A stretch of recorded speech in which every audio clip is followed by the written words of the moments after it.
क्या मुसीबत है माँ, मैं अपने बिजनेस डिनर में इस गवार को कैसे ले जाऊँ। वीरवर्धान के लहजे में हकारत थी।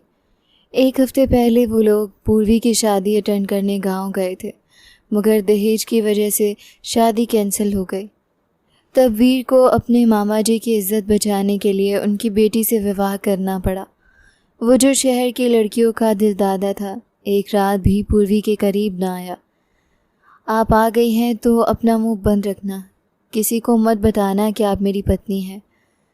वीर के ऑफिस में पहली बार चाइनीज़ डेलीगेट्स आ रहे थे जो उसे करोड़ों का फ़ायदा देने वाले थे, मगर ऐन मौके पर ट्रांसलेटर का एक्सीडेंट हो गया। पूरे हॉल में खामोशी थी। वीर को अपना करोड़ों का प्रोजेक्ट हाथ से निकलता हुआ महसूस हो रहा था। तभी माइक ऑन हुआ।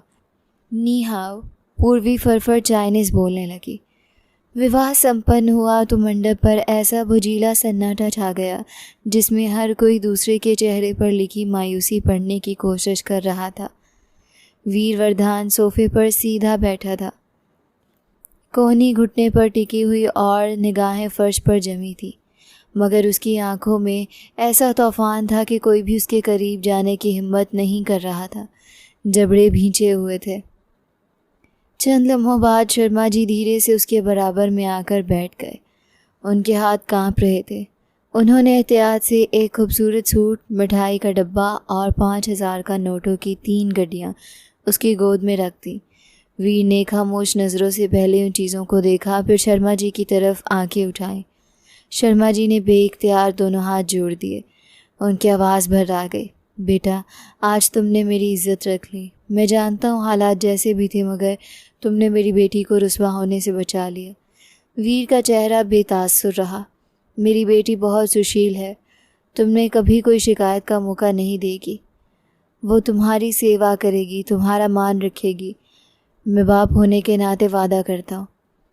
वीर ने एक लंबी सांस अंदर खींची। नज़रें चंद लम्हे उनके झुके हुए हाथों पर टिकाए रहीं, फिर आहिस्ता से बोला, मामा जी, ये सब उठा लीजिए, मुझे अब निकलना है। शर्मा जी ने फ़ौरन कहा, बेटा ये कोई कीमत नहीं, सिर्फ एक रीत है। वीर ने खामोशी से एक गड्डी उठाई, उसमें से सिर्फ 5,000 का एक नोट निकाला, बाकी पूरी रकम उनके हाथों में वापस रख दी। मेरे लिए यही काफ़ी है। उसके लहजे में न सख्ती थी न नरमी, बस एक ऐसी दीवार थी जिसके पार किसी की रुसवाई नामुमकिन थी। वो उठ खड़ा हुआ, सूट और मिठाई भी वही रख दी, किसी की तरफ देखे बगैर दरवाजे की तरफ बढ़ गया। वहाँ बैठे हर शख्स की नज़रें उसकी ताक में थीं, मगर किसी ने उसे रोकने की जिसारत नहीं की।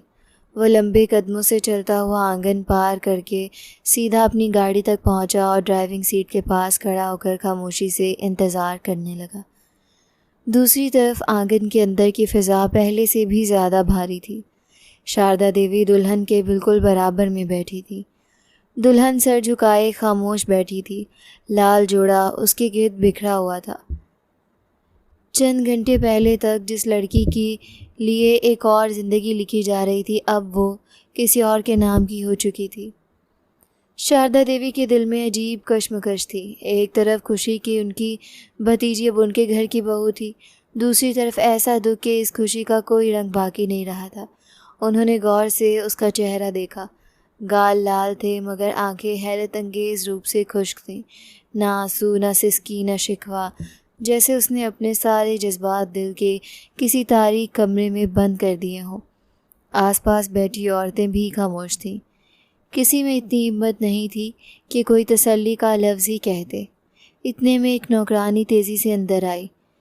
सांस फूली हुई थी। वो सीधी शारदा देवी के करीब झुकी और आहिस्ता से बोली, माँ जी, वीर बाबू ने कहा है दुल्हन को लेकर फ़ौरन बाहर आ जाइए, वो गाड़ी में इंतज़ार कर रहे हैं।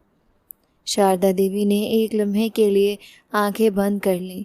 होंठ भींचते हुए आहिस्ता से बड़बड़ाईं, ये लड़का हमें लोगों के सामने झुकाने का कोई मौका नहीं छोड़ता। फिर उन्होंने खुद को संभाला और सुमित्रा जी की तरफ देखा। उनकी आंखें पहले ही नम थीं। शारदा देवी धीरे से बोली, भाभी इजाज़त दीजिए, अब इसे ले जाना होगा। सुमित्रा जी ने लाज़मी हाथों से अपनी बेटी के सर पर ममता भरा हाथ फेरा, माथे को चूमा और टूटती हुई आवाज़ में कहा, भगवान तुम्हें अपने रख रखाव में रखे। दुल्हन ने खामोशी से सर हिलाया। कोई लफ्ज़ उसके होंठों से नहीं निकला। शारदा देवी ने उसका हाथ थामा, आहिस्ता से उसे सहारा देकर उठाया और दरवाजे की तरफ चल पड़ी, जबकि कमरे में मौजूद हर औरत खामोश आंखों से इस फ़िदाई को देखती रह गई, जैसे किसी ने एक ही लम्हे में कई दिलों से सुकून छीन लिया हो। किसी के ज़हनो गुमान में नहीं था कि ऐसा भी हो सकता है। वो उसे थाम कर बाहर ले आई थी। उन्होंने उम्मीद की थी कि वीर फ़ौरन अपनी दुल्हन को थामेगा, मगर उन्हें देखकर वो चुपचाप ड्राइविंग सीट पर बैठ गया था। ज़ब्त का खून पीकर शारदा देवी ने ही उसे अंदर बिठाया था और फिर अपने भाई से इजाज़त लेकर वो सीधा शहर की तरफ रवाना हो गई थी। वक्त धीरे धीरे गुजरता गया और लंबा सफ़र तय करने के बाद गाड़ी आखिरकार वरदान हाउस के वसी पोर्च में आकर रुकी। गाड़ी रुकते ही वीर ने एक लम्हा भी ज़ाया नहीं किया था, मगर उससे पहले कि वो दरवाज़ा खोलकर बाहर निकलता, शारदा देवी ने उसकी तरफ देखा। उनकी आवाज़ में थकान भी थी और उम्मीद भी। वीर, 1 मिनट। वो रुक गया मगर पलट कर नहीं देखा। शारदा देवी ने नरमी से कहा, दूसरी तरफ से जाकर पूर्वी को सहारा दे दो। भारी पोशाक है, पहली बार इस घर में कदम रख रही है। वीर ने गर्दन मोड़कर अपनी माँ की तरफ देखा। उसकी आंखों में वही ठंडा गुस्सा अब भी मौजूद था। वो हल्का सा हंसा, मगर इस हंसी में तल्खी के सिवा कुछ नहीं था। मुझसे ये उम्मीद मत रखिए कि मैं ये नाटक बर्दाश्त करूँगा, उसने बेरहमी से कहा। इसके 2 पाँव हैं, अपने सहारे खुद चल सकती है। हर रीत मुझे ही क्यों निभानी है? शारदा देवी ने धीरे से कहा, बेटा वो तुम्हारी पत्नी है। वीर ने फ़ौरन बात काट दी। पत्नी? ये लफ्ज़ अब मेरे सामने मत बोलिए। अजीब मुसीबत मेरे सर डाल दिया आपने। मैंने साफ कहा था कि मुझे गांव की इस शादी में नहीं जाना, मगर आप ज़िद करके ले गई। अब समझ आ रहा है क्यों ले गई थी। वहाँ जो ड्रामा हुआ वो सब पहले से तय था ना। मुझे दीवार से लगाकर विवाह करवा दिया गया। उसने एक गहरी सांस ली, मगर गुस्सा कम ना हुआ। आप जानती थी मैं कभी हाँ नहीं करूँगा, इसीलिए मुझे ऐसे मकाम पर ला खड़ा किया जहाँ इनकार करना एक बाप की इज्जत खाक में मिलाने के बराबर था। शारदा देवी ने दुख से इसे देखा। वैसे भी मुझे इसका चेहरा तक नहीं पता। एक गांव की लड़की मेरे गले डाल दी गई है और अब सब चाहते हैं कि मैं खुश भी रहूं। माफ़ कीजिएगा, मुझसे ये ड्रामा नहीं होता। ये कहकर वो तेज़ कदमों से अंदर चला गया। एक लम्हे के लिए भी उसने पीछे बैठी उस लड़की की तरफ नहीं देखा था जो सर से पांव तक घूंघट में छुपी हुई थी। उसे सिर्फ एक नाम पता था, पूर्वी। शारदा देवी चंद लम्हे वहीं बैठी रहीं। उन्हें पहली बार अपनी बेबसी शिद्दत से महसूस हुई। उन्होंने आहिस्ता से गर्दन घुमाई। पूर्वी खामोशी से बैठी थी। उसके हाथ एक दूसरे में बुरी तरह उलझे हुए थे। शारदा देवी की नज़रें उसके झुके हुए चेहरे पर ठहर गईं। दिल जैसे शर्मिंदगी से भर गया। वो उसके करीब आई, निहायत शफ़क़त से उसके सर पर हाथ रखा और धीमी आवाज़ में बोली, मुझे माफ़ कर देना बेटा। आज जो कुछ हुआ इसका तुमसे ज़्यादा दुख शायद मुझे है, लेकिन एक बात याद रखना, मेरा बेटा दिल का बुरा नहीं है। बस जब उस पर कोई फ़ैसला ज़बरदस्ती थोप दिया जाए तो वो खुद पर काबू नहीं रख पाता। अभी वो गुस्से में है, वक्त गुजरेगा तो शायद खुद को भी समझ जाएगा कि उसने क्या कहा। पूर्वी ने पहली बार आहिस्ता से सर उठाया, मगर घूंघट के बायस उसका चेहरा फिर भी नज़र न आया। उसने मध्यम आवाज़ में सिर्फ इतना कहा, बुआ जी आप माफ़ी ना मांगिए, आपका कोई दोष नहीं है। लेकिन वीर के अंदाज से उसके सीने पर रखा एक बहुत बड़ा बोझ जैसे कुछ हल्का हो गया था। आज सुहागरात नहीं मनाई जाएगी, वरना उसके दिमाग पर सिर्फ एक बात हावी थी, अगर उसका पति शादी की रात उसके करीब आया तो अगली सुबह ही उसकी तलाक हो जाएगी। वो जिस अज़ियत में थी कोई नहीं जानता था। उसके दिल पर क्या गुजर रही थी। उसे शादी टूट जाने का कोई गम नहीं था, बल्कि उसे दोबारा शादी होने का गम था। जितनी प्रार्थनाएं उसने शादी टूट जाने की मांगी थीं वो सब कबूल हो गई थी, मगर उसके जहन में भी नहीं था कि किस्मत उसके साथ ऐसा खेल खेलेगी। शादी टूटकर भी दोबारा हो जाएगी और उसे एक बार फिर उसी मानसिक अज़ियत का सामना करना पड़ेगा जो उसने शादी होने पर किया था। वो जानती थी अगर एक बार उसकी सच्चाई उसके पति को पता चल गई तो उनका रिश्ता टूट जाएगा। इस खौफ ने उसे अंदर से तोड़ दिया था। शारदा देवी उसे थाम कर अंदर ले गई थी और उसे गेस्ट रूम में ही ठहरा दिया था। वो अपने बेटे के गुस्से से बखूबी वाकिफ़ थी। आज की रात वो दोनों को आराम करने देना चाहती थी, इस बात से अनजान कि उनकी बहू कितना बड़ा सच सबसे छुपा रही है। थोड़ी देर बाद वो ड्रेसिंग टेबल के सामने खामोश खड़ी रही। लाल शादी का जोड़ा अब भी उसके वजूद पर उसी तरह सजा हुआ था, मगर उसकी चमक उसकी आंखों तक नहीं पहुंच रही थी। उसने आहिस्ता से कान का झुमका उतारा और मेज़ पर रख दिया, फिर गले का हार खोलने लगी। उसकी नज़रें बराबर आईने पर जमी हुई थीं। अचानक उसकी उंगलियां रुक गईं। हार उसके हाथ से ढलक कर सीने तक आ गया, मगर उसने इसे संभालने की कोशिश भी नहीं की। आईने में उसे अपना मौजूदा अक्स धुंधला सा महसूस हो रहा था और उसी धुंधले अक्स के पीछे एक और पूर्वी खड़ी नज़र आने लगी। चंद दिन पहले वाली पूर्वी, वही लाल जोड़ा, वही मेहंदी लगे हाथ, मगर दिल की कैफियत बिल्कुल अलग। उस वक्त पूरा गांव खुशियों में डूबा हुआ था। हर तरफ एक ही चर्चा था कि बड़ी हवेली की बेटी की शादी इलाके के बड़े ज़मींदार के बेटे से होने जा रही है। आने जाने वाले हर शख्स की ज़ुबान पर बधाई थी। औरतें कहती थीं, भगवान ने पूर्वी का नसीब खोल दिया। कोई उसके संस्कार की तारीफ़ करता तो कोई उसके नसीब की। सब खुश थे, सिर्फ वो खुश नहीं थी। वो जब भी आईने के सामने खड़ी होती खुद से एक ही सवाल करती, अगर मैं जानती हूँ कि ये शादी नहीं चल सकती तो फिर खामोश क्यों रहूँ। कई रातें इसी कश्मकश में गुजरीं। फिर एक रात उसने सफ़ेद कागज़ सामने रखा। बहुत देर तक कलाम हाथ में पकड़े बैठी रही। आखिरकार उसने अपनी सच्चाई चंद सत्रों में लिख दी। हर लफ्ज़ लिखते वक्त उसके हाथ कांप रहे थे, मगर दिल पहले से ज़्यादा संतुष्ट था। पत्र मोड़ कर लिफाफे में रखा और एक भरोसेमंद आदमी के ज़रिए लड़के तक पहुंचा दिया। इसके बाद हर गुज़रते लम्हे के साथ वो एक ही प्रार्थना करती रही, हे भगवान वो इनकार कर दे। विवाह वाले दिन वो दुल्हन बनी खामोश बैठी थी। बाहर शोर था, अंदर उसके दिल में खौफ और उम्मीद दोनों साथ बैठे थे। अचानक आंगन का दरवाज़ा तेज़ी से खुला। एक औरत हाँफती हुई अंदर आई और बेइख्तियार बोल उठी, रिश्ता टूट गया, लड़के वालों ने इनकार कर दिया। एक लम्हे को पूरा कमरा साकित रह गया। औरतों के मुंह से अफसोस भरे जुमले निकलने लगे। कोई सर पकड़कर बैठ गया, कोई उसकी किस्मत को कोसने लगा, मगर पूर्वी ने पहली बार दिल के अंदर एक अजीब सा सुकून महसूस किया था। उसने नज़रें झुका लीं ताकि कोई उसकी आंखों में उतरती हुई राहत ना पड़ ले। उसके दिल में सिर्फ़ एक ख़याल था, ईश्वर का शुक्र है कम से कम अब किसी की ज़िंदगी मेरी वजह से बर्बाद तो नहीं होगी।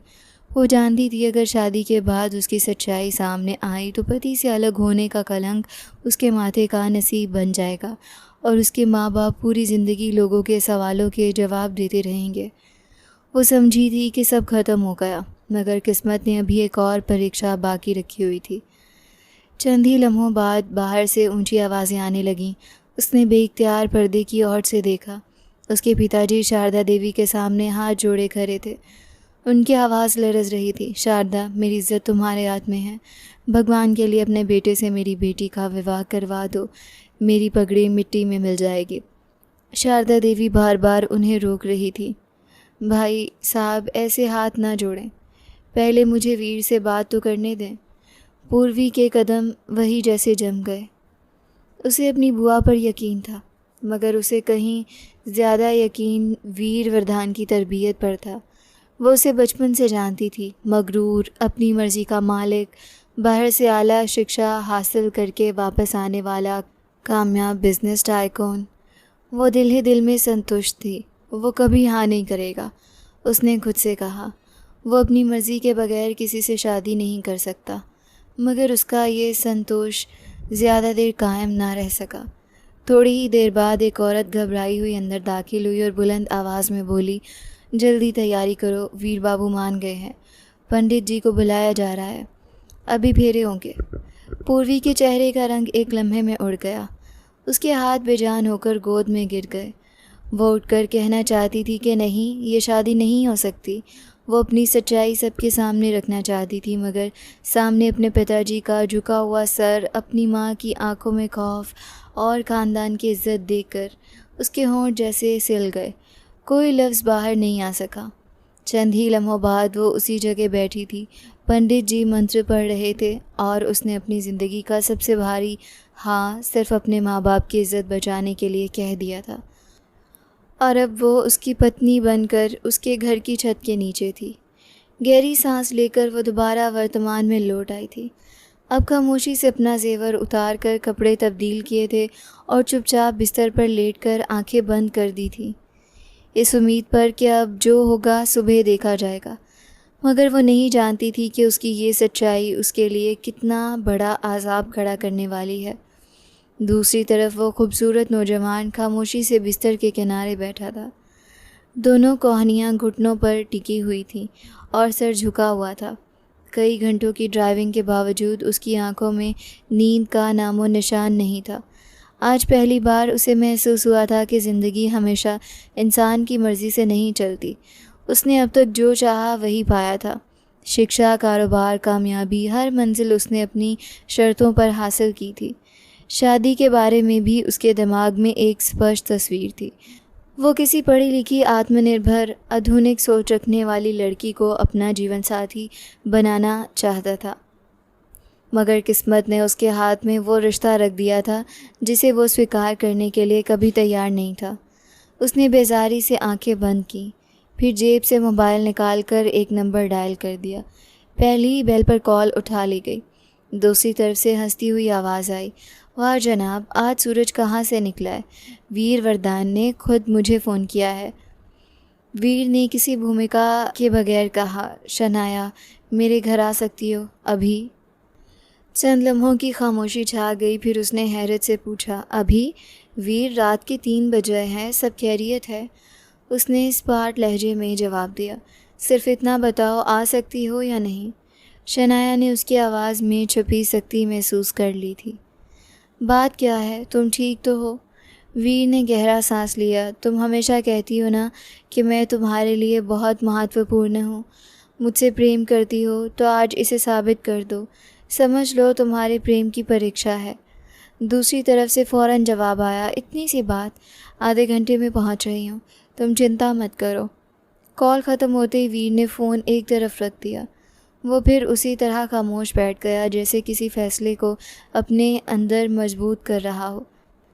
लगभग 45 मिनट बाद दरवाजे पर हल्की सी दस्तक हुई। उसने आहिस्ता से दरवाज़ा खोला। शनाया सामने खड़ी थी। जल्दी में पहने हुए कपड़ों के बावजूद वो हमेशा की तरह आत्मविश्वासी दिखाई दे रही थी। अंदर आते ही उसने मुस्कुरा कर कहा, अब बताओ, ऐसी क्या क़यामत आ गई थी? वीर चंद लम्हे उसे देखता रहा, फिर अचानक आगे बढ़कर उसे मजबूती से गले लगा लिया। शनाया लम्हा भर को चौंकी, मगर फिर उसके चेहरे पर एक दिलफरेब मुस्कान फैल गई। ये अंदाज़ तो नया है मिस्टर वरदान। वो हल्के से हंसी। चंद लम्हों बाद वीर खुद ही पीछे हट गया। उसने शनाया की आंखों में देखते हुए कहा, आज की रात तुम यहाँ रहो। शनाया ने अब पहली बार उसके चेहरे को गौर से देखा। सिर्फ इतनी सी बात के लिए मुझे आधी रात को बुलाया है? वीर की नज़रें सर्द हो गईं। मुझे किसी को ये एहसास दिलाना है कि मेरी ज़िंदगी में उसकी कोई हैसियत नहीं। शनाया की मुस्कान मध्यम हुई। क्या मतलब? वो सर्द लहजे में बोला, सुबह सब मतलब पता चल जाएगा। बस किसी को इस बात का एहसास दिलाना है कि वो मुझ पर सिर्फ थोप ही गई है। शनाया ने बाजें बांध ली। तुम वाकई बदले हुए लग रहे हो, वीर ने धीरे से कहा। क्या तुम चंद घंटों के लिए मेरी गर्लफ्रेंड बनने का ड्रामा नहीं कर सकती हो? शनाया ने कहका लगाया। ड्रामा क्यों? अगर तुम कहो तो वास्तव में भी बन सकती हूँ। तुम जैसे आदमी के साथ होने पर मुझे कभी आपत्ति नहीं रही। वीर ने नफ़ी में सर हिलाया। नहीं, मुझे किसी रिश्ते की ज़रूरत नहीं। सिर्फ इतना चाहिए कि सुबह तक हर चीज़ ऐसी लगे जैसे मेरी ज़िंदगी पर किसी और का हक़ पहले से मौजूद था। शनाया ने गौर से उसकी तरफ देखा। ये ज़िद है या बदला? वीर ने नज़रें चुरा लीं। जो भी समझ लो, मैं बहुत बलिदान दे चुका हूँ, अब मज़ीद बलिदान नहीं दूँगा। वो इस घर में रहेगी मगर मेरी मर्ज़ी के बगैर मेरी ज़िंदगी का हिस्सा कभी नहीं बनेगी, और ये बात उसे जितनी जल्दी समझ आ जाए उतनी बेहतर है। शनाया ने आहिस्ता से पूछा, और अभी क्या करना है? वीर चंद लम्हे खामोश रहा, फिर निस्बतन पुरसुकून आवाज़ में बोला, तुम थक गई होगी, वहाँ सोफ़ा है, कुछ देर आराम कर लो, मैं फ़्रेश होकर आता हूँ, फिर बात करेंगे। शनाया ने उसके चेहरे को एक बार फिर गौर से देखा। वो जानती थी कि वीर गुस्से में फ़ैसले करता है, मगर आज उसके अंदर सिर्फ गुस्सा नहीं था, एक अजीब राजर भी छुपी हुई थी। उसने मज़ीद कोई सवाल नहीं किया, खामोशी से सोफ़े की तरफ बढ़ गई। वीर ने एक लम्हा बंद दरवाजे को देखा, फिर मुड़कर वॉशरूम की तरफ चला गया था, जबकि शनाया अब भी सोच में थी कि आखिर ऐसा क्या हुआ है जिसने हमेशा अपनी मर्ज़ी से जीने वाले वीर वरदान को अंदर से इतना बेचैन कर दिया है। रात कतरा कतरा करके पिघलती जा रही थी। अगली सुबह का सूरज पूरी आबोताब से रोशन हुआ था। डाइनिंग रूम का माहौल हस्बे मामूल ठंडा था।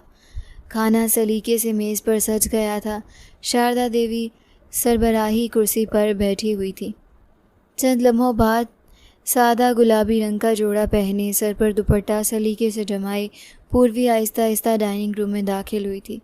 चेहरे पर मुकम्मल सुकून था। शारदा देवी बैठी उसका इंतज़ार कर रही थी। जैसे ही उनकी नज़र पूर्वी पर पड़ी, वह फ़ौरन कुर्सी से उठ खड़ी हो गई, ममता से उसके करीब आईं और इसे अपने सीने से लगा लिया। भगवान तुम्हें हमेशा खुश रखे, आओ मेरे पास बैठो। उन्होंने हाथ थामकर अपनी साथ वाली कुर्सी पर बैठा दिया। फिर उसके चेहरे को गौर से देखते हुए नरमी से पूछा, रात आराम से गुजर गई, नींद आ गई थी ना? पूर्वी ने हल्की सी मुस्कान के साथ सर हिला दिया। जी बुआ जी, भगवान का शुक्र है। शारदा देवी ने इत्मीनान से सांस ली। अच्छा है, अभी वीर भी आ जाएगा, फिर सब मिलकर नाश्ता करते हैं। पूर्वी ने खामोशी से मेज़ पर नज़रें झुका ली। वो कुछ कहना चाहती थी, मगर उसी लम्हे डाइनिंग रूम का दरवाज़ा खुला और अंदर दाखिल होने वाले दृश्य ने पूरे माहौल का रंग बदल दिया। वीर पूरे आत्मविश्वास के साथ अंदर आया। शनाया उसके साथ थी, जिसने नहायत बेबाक पोशाक पहन रखी थी, और वीर ने उसका हाथ मजबूती से अपने हाथ में थामा हुआ था। दोनों एक दूसरे के बिल्कुल करीब चल रहे थे। शारदा देवी की आंखें एक लम्हे में सख्त हो गई। उनके चेहरे पर गुस्सा साफ दिखाई देने लगा था, जबकि पूर्वी खामोशी से उन्हें देखती रही। वीर ने बिल्कुल मामूल के अंदाज में कहा, नमस्ते माँ। फिर बिना किसी झिझक के शनाया को मज़ीद अपने करीब कर लिया। शारदा देवी ने तेज़ निगाहों से पहले शनाया को देखा, फिर अपने बेटे की तरफ। उनकी नज़रें साफ कह रही थीं कि फ़ौरन उसका हाथ छोड़ दो, मगर वीर ने जानबूझकर उनका इशारा नज़रअंदाज कर दिया, बल्कि उसने शनाया की उंगलियों और मजबूती से थाम ली। हल्की सी मुस्कान के साथ बोला, माँ जी, आज आपको किसी ख़ास इंसान से मिलवाना है। शारदा देवी की आवाज़ सख्त हो गई। वीर, ये क्या तरीका है? वो बिल्कुल पुरसुकून रहा। कल रात गांव से वापस आने के बाद मैंने शनाया को अपने पास बुला लिया था। पूरी रात हम साथ थे और उसी दौरान मैंने एक फ़ैसला भी कर लिया। उसने शनाया की तरफ देखकर मुस्कुराते हुए कहा, यह है शनाया, मेरी गर्लफ्रेंड।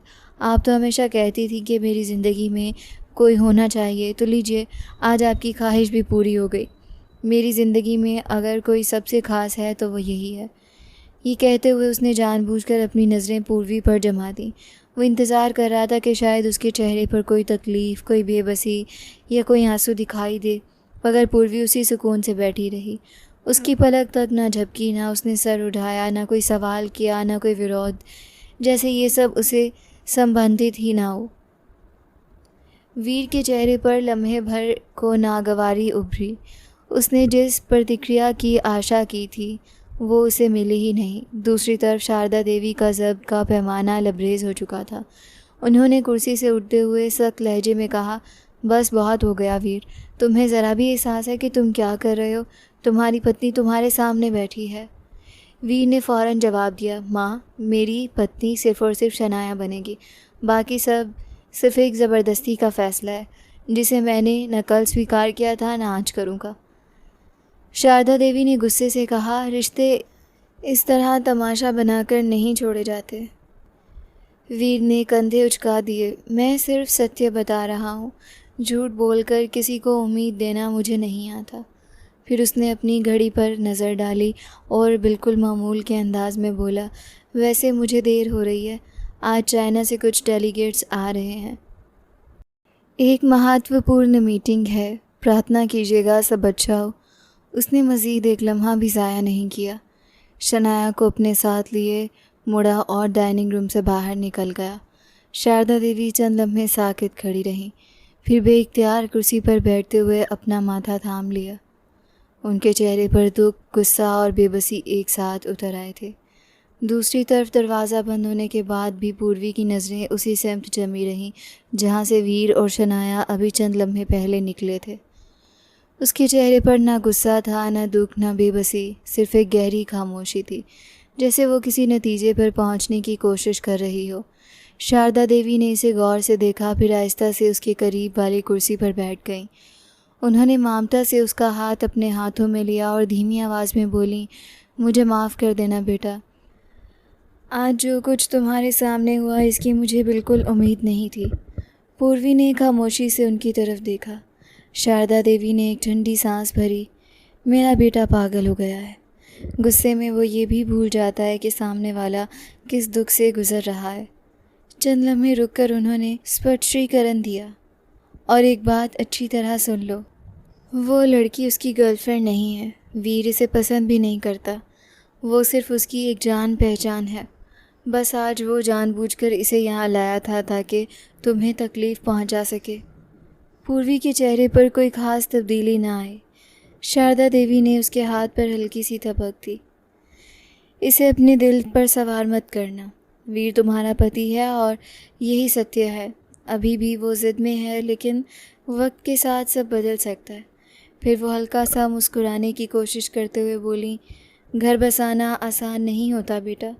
अक्सर स्त्री को ही पहल करनी पड़ती है।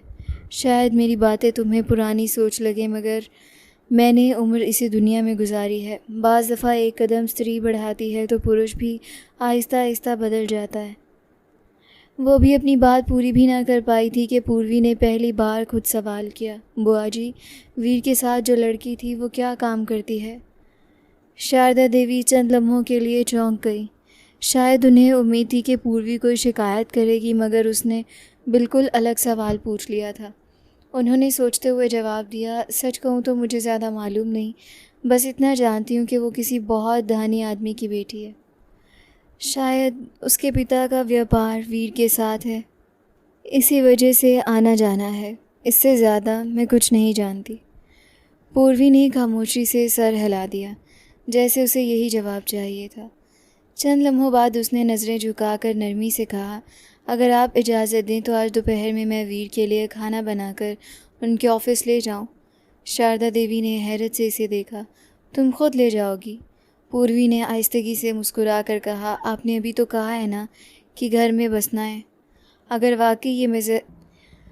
वाकई ये ज़िम्मेदारी मेरी है तो फिर कोशिश भी मुझे ही करनी चाहिए।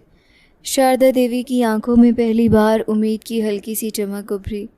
उन्होंने फ़ौरन कहा, क्यों नहीं, ज़रूर जाओ, ड्राइवर तुम्हें छोड़ आएगा। फिर अचानक उनके चेहरे पर चिंता सी आ गई, लेकिन बेटा, कहीं वीर फिर गुस्सा ना कर बैठे। वो पहले ही तुमसे नाराज़ है। मैं नहीं चाहती वो तुम्हें कुछ सख्त कह दे। पूर्वी ने बड़े सुकून से जवाब दिया, गुस्सा अगर करना होगा तो वो वैसे भी करेंगे। कम से कम मुझे ये संतोष रहेगा कि मैंने अपनी तरफ से कोई कमी नहीं छोड़ी। फिर एक लम्हे को रुककर उसने आहिस्ता से कहा, और मुझे कुछ बातें भी यकीन से जाननी है। शारदा देवी ने चौंक कर पूछा, कौन सी बातें? पूर्वी ने फ़ौरन नज़रें झुका लीं। अभी कुछ नहीं बुआ जी, पहले मुझे खुद समझ लेने दीजिए। फिर हल्की सी मुस्कान के साथ बोली, आप चिंता मत करें, मैं पूरी कोशिश करूंगी कि वीर बाबू को मेरी तरफ से आपसे कोई शिकायत ना हो। शारदा देवी ने ममता से उसके सर पर हाथ फेरा। भगवान तुम्हें हमेशा स्थिर रखे। अच्छा ये बताओ क्या बनाओगी? अगर चाहो तो मैं तुम्हें उसकी पसंद की कोई चीज़ें बता दूँ। पूर्वी ने फ़ौरन जवाब दिया, पास्ता बना लेती हूँ, मुझे अच्छी तरह बनाना आता है। एक बार आपने ही बताया था ना कि वीर को पास्ता बहुत पसंद है। शारदा देवी के चेहरे पर हल्की सी मुस्कान आ गई। अगर तुम्हें बनाना आता है तो बहुत अच्छी बात है, मैं अभी रसोई में कह देती हूँ, जो चीज़ चाहिए होगी मंगवा देंगे। पूर्वी ने स्वीकार में सर हिलाया, फिर खामोशी से नाश्ता करने लगी। उसने प्लेट शारदा देवी की तरफ बढ़ाते हुए नरमी से कहा, आप भी नाश्ता कीजिए वरना ठंडा हो जाएगा। शारदा देवी ने मुस्कुराकर निवाला उठा लिया, मगर उनकी नज़र बार बार पूर्वी के चेहरे पर जा रही थी। वो बाहर से पुरसुकून थी, लेकिन उसकी आंखों में ऐसी गहरी सोच उतर आई थी जिसे साफ महसूस होता था कि शनाया को देखने के बाद उसके दिमाग में कोई सवाल नहीं बल्कि कोई पुरानी पहचान जाग उठी है, और वो इस यकीन तक पहुंचने से पहले किसी से कुछ कहना नहीं चाहती। और यही चीज़ शारदा देवी को थोड़ा परेशान कर गई थी। दोपहर के 2 बजे हाथ में टिफ़िन थामे पूर्वी इमारत के अंदर दाखिल हुई। उसके कदम पुरसुकून थे, मगर दिल की धड़कन मामूल से कहीं ज़्यादा थी।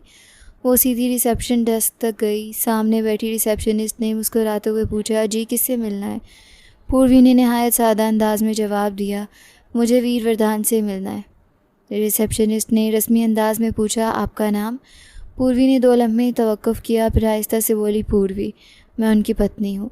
रिसेप्शनिस्ट के चेहरे पर स्पष्ट हैरत उभरी। शायद ये खबर उसके लिए बिल्कुल नहीं थी। उसने फ़ौरन इंटरकॉम उठाया और संक्षिप्त अंदाज में वीर को सूचित किया। दूसरी तरफ से चंद लम्हे खामोशी रही, फिर सिर्फ एक वाक्य सुनाई दिया, उन्हें ऊपर भेज दो। पूर्वी लिफ्ट से ऊपर पहुंची और चंद लम्हों के बाद वीर के ऑफिस के बाहर खड़ी थी। उसने गहरी सांस ली, दरवाजे पर दस्तक दी। अंदर से सख्त लहजे में आवाज़ आई, कम इन। वो खामोशी से अंदर दाखिल हुई। वीर मेज़ के साथ खड़ा था। जैसे ही उसकी नज़र पूर्वी पर पड़ी, उसका चेहरा गुस्से से तन गया। किसकी इजाज़त से यहाँ आई हो? उसकी आवाज़ बुलंद थी। किसने कहा था मेरे लिए टिफ़िन लेकर आने को? पूर्वी ने हाथ में पकड़ा टिफ़िन मेज़ पर रखने के बजाय वही थामे रखा। उसने ना घबराहट दिखाई, ना सफाई दी, बल्कि सुकून से पूछा, आप शनाया को कब से जानते हैं वीर? वीर एक लम्हे को साकित रह गया, फिर गुस्से से उसकी तरफ बढ़ा। तुम्हें इससे क्या मतलब? उसने दांत भींचते हुए कहा, मैंने तुमसे सवाल किया है, पहले उसका जवाब दो। यहाँ क्यों आई हो? पूर्वी की आवाज़ बदसतूर नरम थी। मैं सिर्फ एक सवाल का जवाब चाहती हूँ। वीर ने तल्खी से हंसते हुए कहा, खामोश रहो तुम। आज तुम यहाँ आ गई हो, आइंदा दोबारा कभी इस ऑफिस में नज़र मत आना। तुम जैसी लड़की को मैं किसी के सामने नहीं लाना चाहता। इस कंपनी में किसी को ये पता नहीं होना चाहिए कि तुम मेरी पत्नी हो।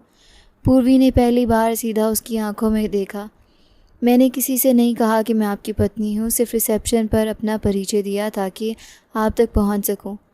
मैं यहाँ कोई हक जताने नहीं आई, सिर्फ एक सवाल पूछ रही हूँ। आप शनाया को कब से जानते हैं? वीर जवाब देने ही वाला था कि अचानक दरवाज़ा बगैर दस्तक के खुल गया। वीर पलटा और गुस्से से दहाड़ा, तमीज़ भूल गए हो? इजाज़त के बगैर अंदर आने की हिम्मत कैसे हुई? सामने उसका मैनेजर घबराए हुए खड़ा था। उसने फ़ौरन क्षमा मांगते हुए कहा, सॉरी सर, लेकिन बहुत ज़रूरी बात है। वीर ने झंझलाकर कहा, जल्दी बोलो। मैनेजर ने बेचैनी से कहा, सर, हमारा ट्रांसलेटर रास्ते में एक्सीडेंट का शिकार हो गया है, उसे सीधा हॉस्पिटल ले जाया गया है। वीर की पेशानी पर बल बढ़ गए। तो मैनेजर ने हिचकिचाते हुए कहा, चाइना से आने वाले डेलीगेट्स मीटिंग रूम में पहुंच चुके हैं। सब आपका इंतज़ार कर रहे हैं, मगर उनसे बात करने वाला कोई नहीं है। वीर ने गुस्से से मेज़ पर हाथ मारा। तुम्हारा दिमाग ख़राब हो गया है। करोड़ों का प्रोजेक्ट दाव पर लगा हुआ है और तुम मुझे अब आकर बता रहे हो? मैनेजर का चेहरा जर्द पड़ गया। सर, मैंने हर संभव कोशिश की, मगर कोई दूसरा इंतज़ाम नहीं हो सका। वीर ने सख्त लहजे में कहा, डेलीगेट्स कब से बैठे हैं? सर, 10 मिनट हो गए हैं। वीर ने बेइख्तियार आंखें बंद करके गहरा सांस लिया, फिर पूर्वी की तरफ देखा, जो अब भी खामोशी से वहीं खड़ी थी। उसने संक्षिप्त अंदाज में कहा, तुम कहीं नहीं जाओगे, यहीं इंतज़ार करो, मैं अभी आता हूँ। इतना कहकर वो मैनेजर के साथ तेज़ कदमों से कमरे से निकल गया। दरवाज़ा बंद होते ही कमरे में खामोशी फैल गई। पूर्वी ने चंद लम्हे उसी बंद दरवाजे को देखा, फिर आहिस्ता आहिस्ता मेज़ के करीब आई। उसकी नज़र सामने रखी विभिन्न फाइल्स पर पड़ गई। उसने एहतियात से पहली फ़ाइल खोली, फिर दूसरी। वो किसी व्यावसायिक समझौते में रुचि नहीं ले रही थी। उसकी तलाश सिर्फ एक नाम था, शनाया। उसकी आंखें हर पन्ने गौर से देख रही थी, जैसे वो किसी ऐसे सुराग की तलाश में हो जो अब तक सबकी नज़रों से ओझल था। दूसरी तरफ मीटिंग रूम में चाइना से आए हुए डेलीगेट्स पहले ही अपनी नशिस्तों पर बैठे थे। उनके सामने फाइल्स खुली हुई थी और सबकी नज़रें दरवाजे पर जमी थीं।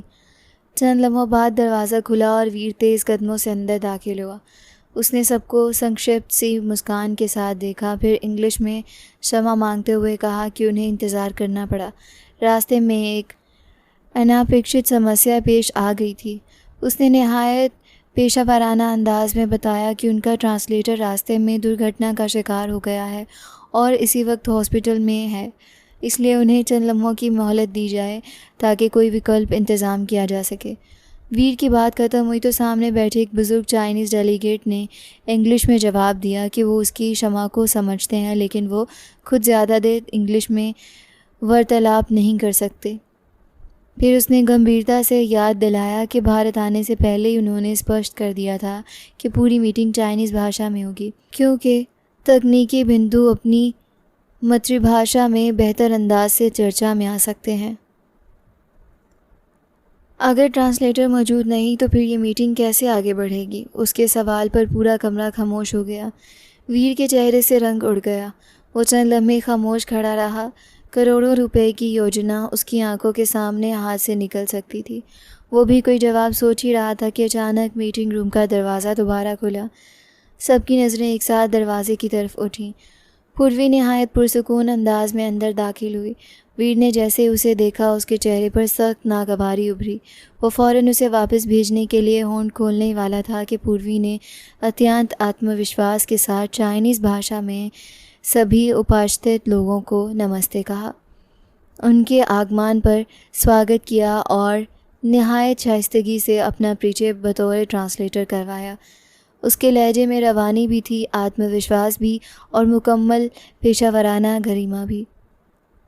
चंद लम्हों के लिए पूरा कमरा खामोश रह गया। चाइनीज़ प्रतिनिधि मंडल के सभी सदस्यों ने हैरत से एक दूसरे की तरफ देखा। फिर उनके चेहरों पर संतोष की मुस्कान नमूदार हुई। पूर्वी ने उनकी संक्षिप्त वार्तालाप का उसी रवानी से जवाब दिया। फिर वीर की तरफ रुख किया और निहायत प्रोफेशनल अंदाज में इंग्लिश में बोली, आप मीटिंग का आराम कीजिए, मैं आज आपकी ट्रांसलेटर हूँ। वीर अभी तक हैरत के आलम में खड़ा था। उसके लिए ये सब अविश्वसनीय था। उसी लम्हे उसके मैनेजर ने आहिस्ता से उसके करीब आकर कहा, सर, ये हमारे लिए आखिरी मौका है। वीर ने गहरी सांस ली, अपनी कुर्सी पर बैठा और मीटिंग का आराम किया। उसने इंग्लिश में कंपनी का परिचय, आगामी योजनाएं और संक्षिप्त निवेश के प्रस्ताव पेश करने शुरू किए। पूर्वी हर बिंदु को बिना किसी हिचकिचाहट के चाइनीज़ भाषा में अनुवाद करती रही। सिर्फ शब्द ही नहीं बल्कि वीर के लहजे का आत्मविश्वास, उसके तारसंगत विचारों की मजबूती और तकनीकी शब्द भी निहायत सात्विक अंदाज में सामने वाले प्रतिनिधि मंडल तक पहुंचाती रही। जब चाइनीज़ प्रतिनिधि मंडल ने अपनी शर्तें, कानूनी बिंदु और निवेश से संबंधित सवाल चाइनीज़ भाषा में पूछे तो पूर्वी ने एक लम्हा ज़ाया किया बिना सवाल इंग्लिश में वीर तक पहुंचाए। वीर ने जवाब दिया और वो उसी दक्षता से दोबारा चाइनीज़ भाषा में अनुवाद करती गई। एक मौके पर एक सीनियर डेलीगेट ने जातिल व्यावसायिक शर्त पर विस्तृत सवाल किया। वीर ने पूरी स्पष्टता के साथ जवाब दिया तो पूर्वी ने न सिर्फ उसकी बात सात्विक अंदाज में पहुंचाई बल्कि कानूनी शब्दों को भी इस तरह से व्याख्यात किया कि सामने बैठे सभी लोगों ने फ़ौरन संतोष से सर हिला दिया। मीटिंग आगे बढ़ती गई और माहौल पहले की तुलना में कहीं ज़्यादा सकारात्मक हो गया। विराम के दौरान एक चाइनीज़ महिला डेलीगेट ने अपनी भाषा में पूर्वी से मुस्कुराते हुए कहा कि बहुत कम ऐसे ट्रांसलेटर्स देखती हैं जो सिर्फ भाषा ही नहीं बल्कि बात को अर्थ और गरिमा भी उसी अंदाज में पहुंचाएं। पूर्वी ने निहायत नम्रता से धन्यवाद किया और बताया कि उसकी कोशिश सिर्फ ये है कि दोनों पक्ष एक दूसरे को सही तरीके से समझ सकें। ये जवाब सुनकर प्रतिनिधि मंडल के कई सदस्य प्रभावित हुए। लगभग 1 घंटे बाद सभी बिंदु तय हो चुके थे। प्रतिनिधि मंडल के मुखिया ने चाइनीज़ भाषा में अपने साथियों से संक्षिप्त चर्चा की। फिर इंग्लिश में वीर की तरफ देखते हुए कहा, आपकी कंपनी का प्रस्ताव मजबूत है, लेकिन आज हमें सबसे ज़्यादा प्रभावित आपकी टीम की पेशेवर योग्यता ने किया है। विशेष रूप से आपकी ट्रांसलेटर ने जिस कुशलता, आत्मविश्वास और गरिमा के साथ ये मीटिंग संभाली, उसने हमारे सभी संदेह ख़त्म कर दिए। उसने मुस्कुराते हुए हाथ बढ़ाया। हम इस योजना के लिए सहमत हैं। हमें उम्मीद है कि ये साझेदारी दोनों कंपनियों के लिए लाभदायक सिद्ध होगी। वीर ने खामोशी से उनसे हाथ मिलाया, मगर उसकी नज़रें बेइख्तियार चंद लम्हों के लिए पूर्वी पर जा ठहरी। वो हस्बे मामूल पुरसुकून बैठी थी, जैसे उसने कोई असाधारण काम नहीं बल्कि सिर्फ अपनी जिम्मेदारी पूरी की हो। चंद रस्मी वाक्यों के बाद चाइनीज़ प्रतिनिधि मंडल ने सबसे हाथ मिलाया, पूर्वी की कुशलता की दोबारा तारीफ़ की और सफल समझौते की बधाई देते हुए मीटिंग रूम से बाहर चला गया। जबकि वीर पहली बार इस लड़की को ऐसे देख रहा था जैसे वो इसे पहली बार समझने की कोशिश कर रहा हो। मीटिंग रूम आहिस्ता आहिस्ता खाली हो चुका था। डायरेक्टर्स वगैरह भी चले गए थे और चाइनीज़ प्रतिनिधि मंडल भी जा चुका था। फाइल्स समेटी जा रही थी और अब वहाँ से वीर, उसका मैनेजर और पूर्वी मौजूद थी। वीर अब भी खामोश खड़ा पूर्वी को ऐसे देख रहा था जैसे पहली बार इसे देख रहा हो। चंद लम्हे पहले तक जिस लड़की को वो एक सादा गवार समझता था, वह अंतर्राष्ट्रीय व्यावसायिक मीटिंग को इस दक्षता से संभाल चुकी थी कि सामने बैठा प्रतिनिधिमंडल प्रभावित होकर समझौते पर सहमत हो गया था। पूर्वी ने सुकून से मैनेजर की तरफ देखा और नरमी से बोली, अगर आप इजाज़त दें तो मुझे वीर बाबू से कुछ मिनट अकेले में बात करनी है। मैनेजर ने एक नज़र वीर की तरफ देखा। उसने खामोशी से सर हिला दिया। जी मेम साहब। वो फ़ाइल उठाकर बाहर निकल गया। दरवाज़ा बंद होते ही कमरे में खामोशी छा गई। पूर्वी ने चंद लम्हे वीर को देखा, फिर उसी पुरसुकून लहजे में बोली, मेरा सवाल अब भी वही है, आप शनाया को कब से जानते हैं? वीर ने उसके सवाल का जवाब देने के बजाय ख़ुद सवाल कर दिया, पहले तुम मुझे ये बताओ तुम हो कौन? उसकी आवाज़ में गुस्सा नहीं, हैरत थी। तुम गाँव की एकदम आम लड़की नहीं हो सकती। तुम्हें इंग्लिश आती है, चाइनीज़ भाषा इस रवानी से बोलती हो जैसे बरसों वहाँ रही हो। आखिर सच्चाई क्या है? पूर्वी ने हल्की सी मुस्कान के साथ कहा, मैं आपके हर सवाल का जवाब दूंगी, लेकिन पहले मेरे सवाल का जवाब दीजिए। वीर ने चंद लम्हे सोचा, फिर बोला, लगभग 3 महीने हुए हैं उसके पिता के साथ मेरी बिज़नेस पार्टनरशिप हुई थी, वही शनाया से मुलाकात हुई। पूर्वी ने स्वीकार में सर हिलाया जैसे वो यही सुनना चाहती थी। फिर उसने गंभीरता से कहा, क्या आपने उनके बारे में पूरी बैकग्राउंड वेरिफिकेशन करवाई थी? वीर ने फ़ौरन जवाब दिया, ज़रूरी कानूनी जांच हुई थी। क्यों, तुम क्या कहना चाहती हो? पूर्वी ने अपने पर्स से मोबाइल निकाला, कुछ तस्वीरें खोली और फ़ोन उसकी तरफ बढ़ा दिया। वीर ने स्क्रीन पर नज़र डाली तो उसके माथे पर बल पड़ गए। तस्वीरों में शनाया किसी पुलिस स्टेशन के कैदी के कपड़ों में दिखाई दे रही थी और उसके साथ सरकारी अधिकारी मौजूद थे। वीर ने चौंक कर कहा, ये क्या है? पूर्वी ने नहायत गंभीरता से जवाब दिया, चाइना में कुछ साल पहले एक बड़े कमर्शियल इंटेलिजेंस केस की कार्रवाई की तस्वीरें हैं। इस नेटवर्क पर आरोप था कि विभिन्न कंपनियों से गुपचुप व्यावसायिक जानकारी हासिल करके उन्हें गैर संबंधित पक्षों तक पहुंचाया जाता था। जांच के दौरान शनाया भी हिरासत में ली गई थी। बाद में मुकदमे की स्थिति बदली, कुछ लोग रिहा हुए, कुछ पर विभिन्न प्रतिबंध लगे, लेकिन इस घटना ने उनका नाम कॉरपोरेट हलकों में संदिग्धा बना दिया। वीर ने दोबारा तस्वीर देखी। ये तुम्हें कैसे पता? पूर्वी ने आहिस्ता से फ़ोन वापस लेते हुए कहा, क्योंकि मैं सिर्फ भाषाएं नहीं जानती, मैं कई साल विभिन्न अंतर्राष्ट्रीय योजनाओं में ट्रांसलेटर के रूप में काम कर चुकी हूँ। ऐसे मुकदमों और कंपनियों के रिकॉर्ड से वास्ता पड़ता रहा है। मुझे हिंदी, इंग्लिश, चाइनीज़, अरबिक और टर्किश भाषाएं आती हैं। मैं अलग अलग देशों में कॉन्फ्रेंसेस, व्यावसायिक बैठकों और राजनीतिक कार्यक्रमों में ट्रांसलेटर के रूप में जा चुकी हूँ। वीर की आंखों में हैरत और गहरी हो गई। फिर तुमने कभी किसी को बताया क्यों नहीं? पूर्वी ने धीरे से जवाब दिया, क्योंकि मैं जानती थी मैं किस माहौल में रहती हूँ। हमारे गांव में अगर लड़की अकेले देशों का सफ़र करे, विदेशी कंपनियों के साथ काम करे, तो लोग उसकी योग्यता नहीं, उसके चरित्र पर सवाल उठाते हैं। मेरे माता पिता ने हमेशा मेरी इज़्ज़त को मेरी सफलता से ज़्यादा महत्वपूर्ण समझा है। इसलिए मेरी शिक्षा और काम सिर्फ हमारे घर की 4 दीवारी तक सीमित रहे। चंद लम्हे खामोश रही, फिर वो गंभीर लहजे में बोली, मैं आपको आदेश नहीं दे रही, सिर्फ एक पेशेवर सलाह दे रही हूँ। शनाया या उसके पिता के साथ किसी भी बड़े समझौते से पहले स्वतंत्र फॉरेंसिक ऑडिट, बैकग्राउंड वेरिफिकेशन और सभी कानूनी दस्तावेज़ों की दोबारा जांच ज़रूर करवा लीजिए। अगर सब कुछ सही निकले तो बहुत अच्छी बात है, लेकिन अगर मेरे संदेह सही हुए तो समय पर ली गई सावधानी आपको बड़े आर्थिक नुकसान से बचा सकती है। वीर के पास इस बात का कोई जवाब नहीं था। आपके लिए पास्ता बनाया है, सुबह बुआ जी ने बताया था कि आपको पसंद है, समय मिले तो खा लीजिएगा। फिर उसने हल्की सी मुस्कान के साथ कहा, और प्रोजेक्ट मुबारक हो, आज की मीटिंग वाकई बहुत अच्छी रही। वो मुड़ी, कुछ कदम चलकर रुकी और बिना पलटे बोली, रात को मुलाकात होगी। दरवाज़ा बंद होने की हल्की सी आवाज़ के बाद वीर वहीं खड़ा रह गया। चंद लम्हों बाद वह आहिस्ता से कुर्सी पर बैठ गया। हैरत इस बात पर नहीं थी कि शनाया के बारे में इतनी गंभीर जानकारी सामने आई थी, क्योंकि उनकी पुष्टि अभी बाकी थी। असली झटका इसे पूर्वी ने दिया था। जिस लड़की को वो कल तक एक अनपढ़ सादा गवार समझकर हकारत की नज़र से देखता रहा था, वो 5 भाषाओं पर पकड़ रखने वाली, अंतरक्षत्रीय अनुभव रखने वाली ऐसी पेशावर निकली थी जिसका अंदाज़, आत्मविश्वास और ज्ञान उसके सभी अनुमानों को एक ही दिन में गलत साबित कर चुका था।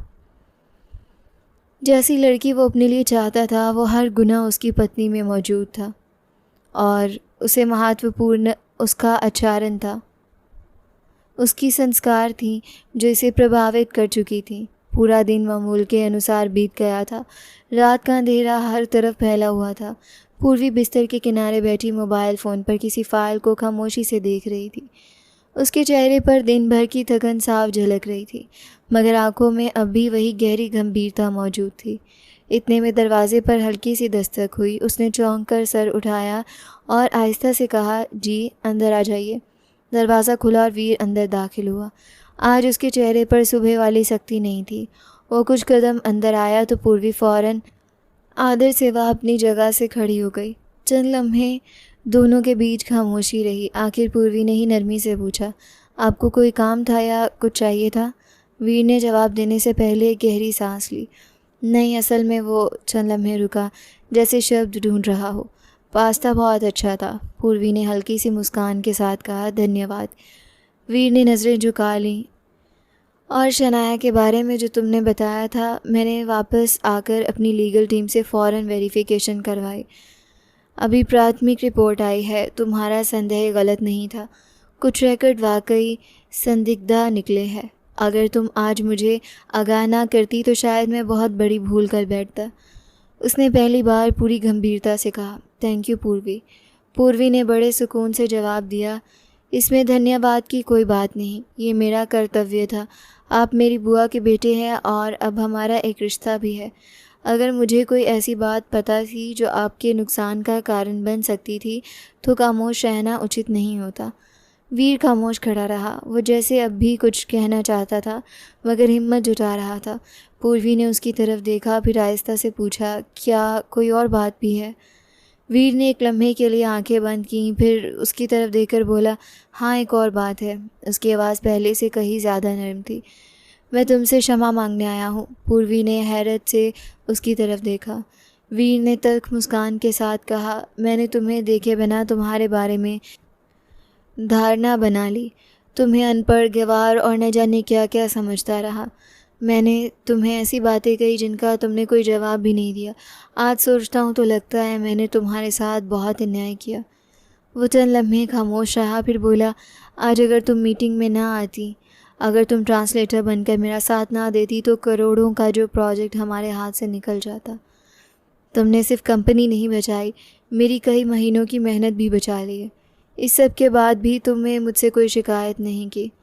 पूर्वी ने नहायत सादगी से कहा, हर इंसान स्थिति के अनुसार प्रतिक्रिया देता है। आपकी जगह शायद कोई और भी होता तो इसी तरह सोचता, इसलिए दिल पर लेने जैसी कोई बात नहीं। आपने धन्यवाद कह दिया, मेरे लिए यही काफ़ी है। उसने आहिस्ता से कहा, असल में मुझे एक और ज़रूरी बात भी करनी थी। पूर्वी खामोशी से उसकी तरफ देखने लगी। वीर ने गंभीरता से पूछा, इस रिश्ते के बारे में तुमने क्या महसूस किया है? सवाल सुनते ही पूर्वी के चेहरे का रंग बदल गया। एक लम्हे में उसकी आंखों में स्पष्ट खौफ उतर आया था। उसके दिमाग में सिर्फ एक ही ख्याल घूम रहा था कि हमारी सुहागरात होगी और फिर विवाह विच्छेद हो जाएगा। उसने बेख्तियार अपने दोनों हाथ आपस में कसकर भींच लिए।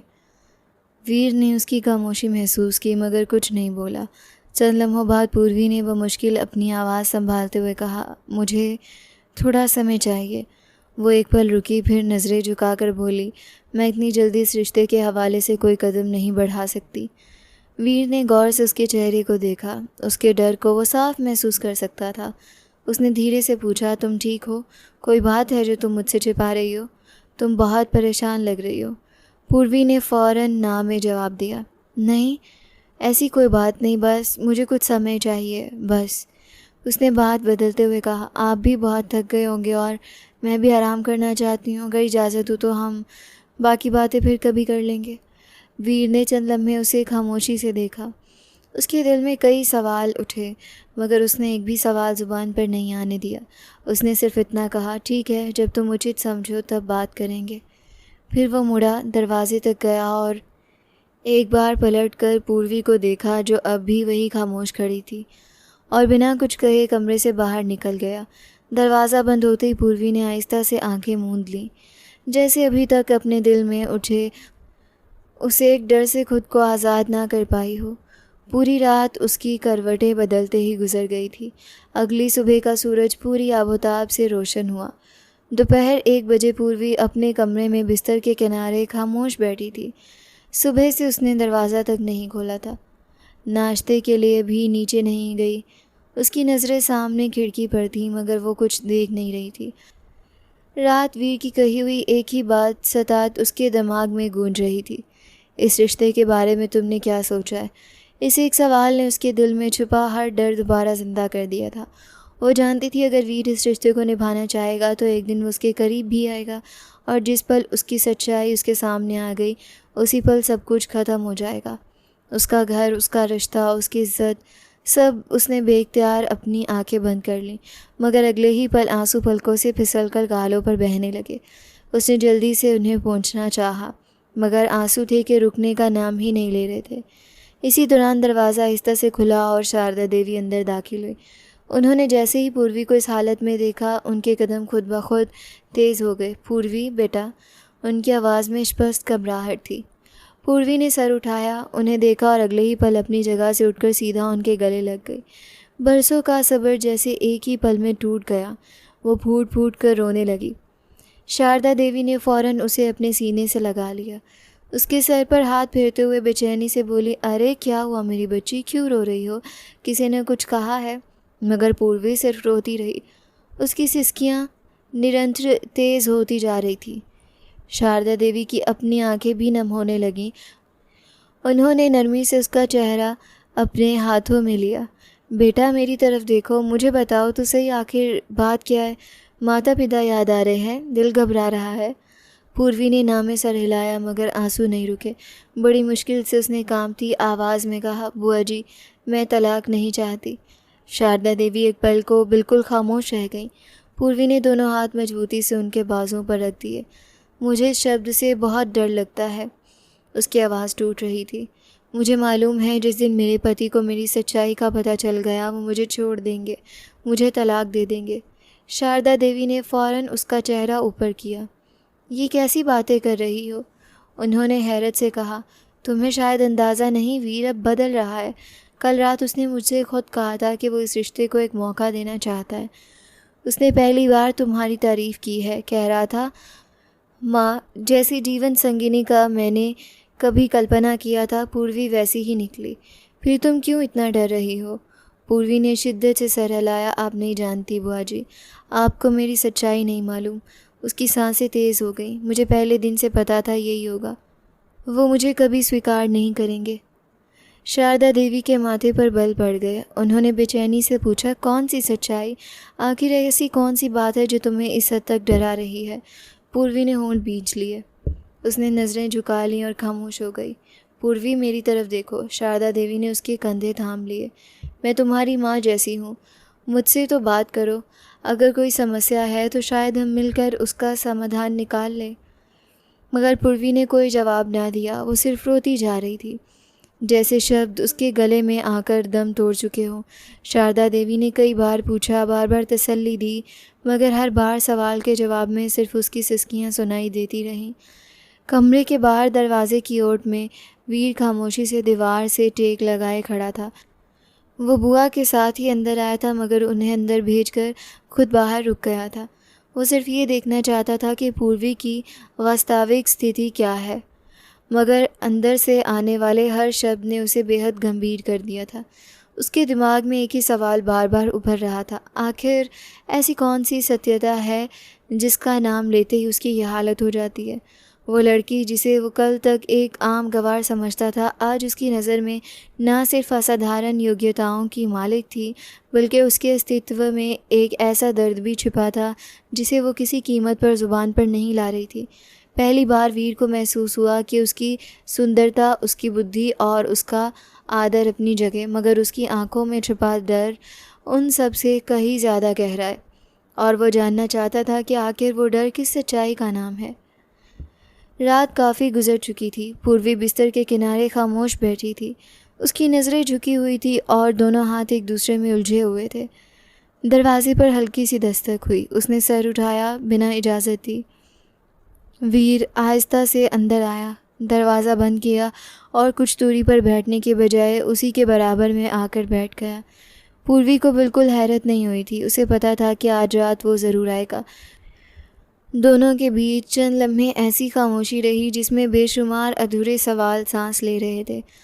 आखिर वीर ने आहिस्ता से कहा, पूर्वी, आखिर ऐसी कौन सी सच्चाई है जो तुम जैसी मजबूत और योग्य लड़की को इस हद तक भयभीत कर देती है।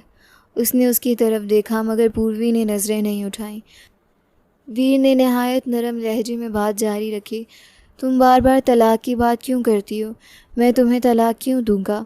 मैंने हमेशा अपनी ज़िंदगी में एक ऐसे जीवन संगिनी का कल्पना किया था जो अच्छे संस्कारों वाली हो, ग्रीमामे हो, पढ़ी लिखी हो, समझदार हो। तुम में ये सब कुछ है, तुम्हारा उच्चारण, तुम्हारा व्यवहार, तुम्हारी योग्यता, यहाँ तक कि तुम्हारी खामोशी भी मुझे प्रभावित कर गई थी। मैं सच कह रहा हूँ पूर्वी, तुम मुझे अच्छी लगने लगी हो। पूर्वी ने आहिस्ता से सर उठाया। पहली बार इसे वीर की आंखों में अहंकार नहीं बल्कि निश्चल प्रेम दिखाई दे रहा था। उसने चंद लम्हे इसे देखा, फिर जैसे दिल में बरसों से बंद एक दरवाज़ा खोलने का निर्णय ले लिया। उसकी आवाज़ कांप रही थी, मैं आपके योग्य नहीं हूँ वीर। उसकी आंखों से आंसू बहने लगे।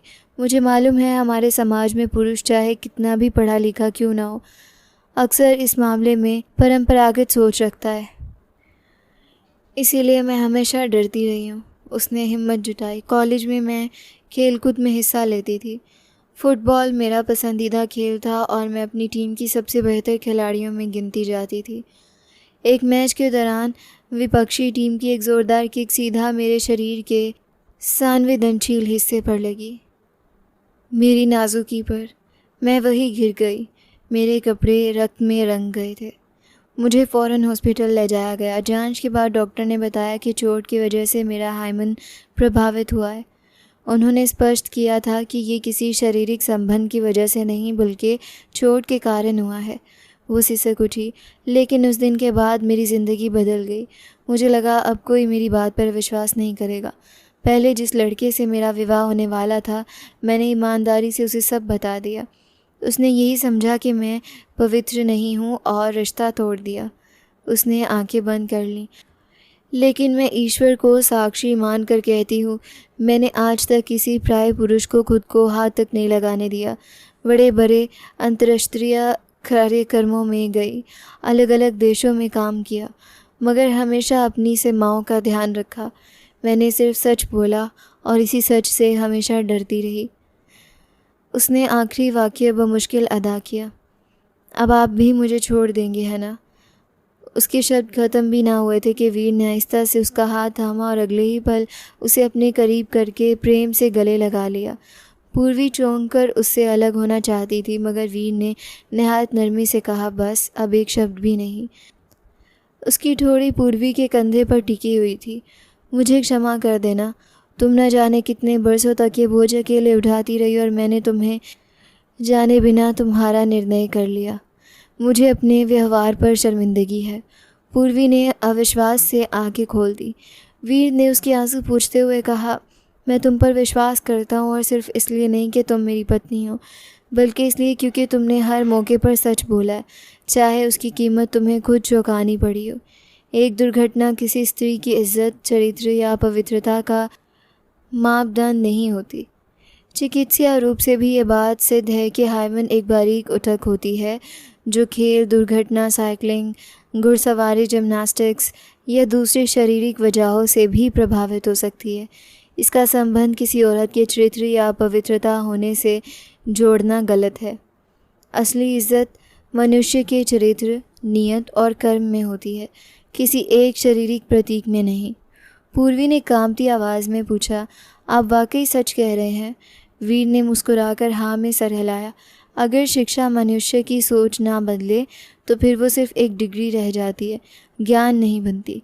मुझे तुम्हारा अतीत नहीं, तुम्हारा चरित्र दिखता है, और उस पर मुझे गर्व है। उसने दोबारा पूर्वी को अपने सीने से लगा लिया। इस बार पूर्वी बेइख्तियार रोते हुए उसके गले लग गई। आज बरसों से उसके दिल पर रखा हुआ डर, ग्लानि और अकेलापन का बोझ जैसे आंसुओं के साथ बह गया था। उस रात सिर्फ एक रिश्ता नहीं जुड़ा, बल्कि एक गलत सामाजिक धारणा भी टूट गई थी। प्रेम ने परंपरा पर, विश्वास ने संदेह पर और ज्ञान ने अज्ञान पर विजय हासिल कर ली थी, और यही सच्ची शिक्षा की जीत थी।